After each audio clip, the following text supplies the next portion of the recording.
আজকে খেলা হবি বিএনপির ফ্যামিলি কার্ড লিয়া। বিএনপি যে কি পরিমাণে বেকুবের দল হয়েছে তা আজকে আমরা মজা নিয়ে দেখবো। হাঙ্কেরও তো পপকর্ন কেনার পয়সা নাই, মুড়ির টিন নিয়ে বসেন, যান যান যান তাড়াতাড়ি নিয়ে আসেন। বিএনপিরা বাম্বু খাইতে দেখলে তো আমার ক্ষুদ্র ভ্রাতার ভগিনীদের কারো কারো ব্যাপক মজা লাগে, তাই করে মজা আজকে ডাবল করে দেবো। আসেন আগে দেখে নি ফ্যামিলি কার্ডে কি কি দিবি বিএনপি। তারেক রহমান 2024-এর সেপ্টেম্বরে বলছিলেন ফ্যামিলি কার্ডের কথা। সেখানে বলছিলেন এই কার্ড যাদের হাতে থাকবে তাদের প্রত্যেককে মাসে মাসে খাবার আইটেম দেওয়া হবে। দেখেন, পরে দেখা গেল হয় টাকা অথবা খাবার দেওয়া হবে, যার যেটা প্রয়োজন। এই প্রসঙ্গে আমরা পরে আসিচ্ছি, এক এক করে আমরা দেখব। তো কি দেওয়া হবে? তাহলে ফ্যামিলি কার্ডের আওতায় প্রত্যেকটা পরিবার মাসে 2000 থেকে 2500 টাকা অথবা সমমূল্যের খাদ্য সহায়তা পাবে।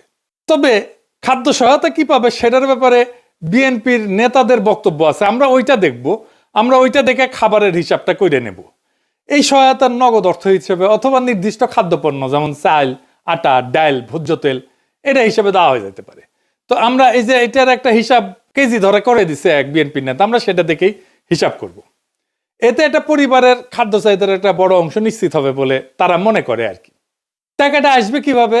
ওইখানে বলা হয়েছে যে বর্তমান রাজস্ব এবং ব্যয়ের কাঠামোর মধ্যে বরাদ্দ এবং ব্যয় ব্যবস্থাপনা দক্ষতা বাড়ায়, দুর্নীতি অপচয় কমানোর মাধ্যমে প্রয়োজনীয় রাজস্ব সাশ্রয় সৃষ্টি করিয়া এটার বরাদ্দ করা হবে। এটা বিএনপির তারেক রহমানের উপদেষ্টারই লেখা, এটা দেখেছেন। তো কাদের দেওয়া হবে এই ফ্যামিলি কার্ড?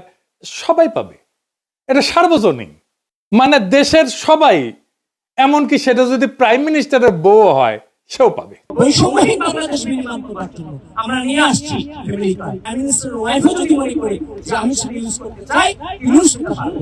মানে কার্ড তো নারীদেরকে দেওয়া হবে, সেই জন্য বলছে যে প্রাইম মিনিস্টারের বউ যদি হয় তাহলে সেও পাবে। এই হইতেছে বিএনপির ফ্যামিলি কার্ডের মোটা দাগে প্রকল্প। এটা তাদের প্রধান নির্বাচনী ক্যাম্পেইন, মানে এটা দিয়ে তারা ইলেকশনে উতরায় যাবে বলে আশা করতেছে। আর উতরাইতে পারবে কিনা সেটা আল্লাহ জানে। যাই হোক, ওই যে জামাইকোটা বুদ্ধিজীবী বলেছিল না যে জামাতের কোনো প্ল্যান নাই, আনপ্রিপেয়ার্ড। জামায়াত ইসলাম যদি সরকারে আসে তাহলে অর্থমন্ত্রী কি হবে?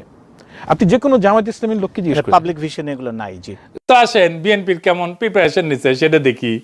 আগের এপিসোডে দেখেছেন তো বিএনপির স্বাস্থ্য নিয়ে যে পরিকল্পনা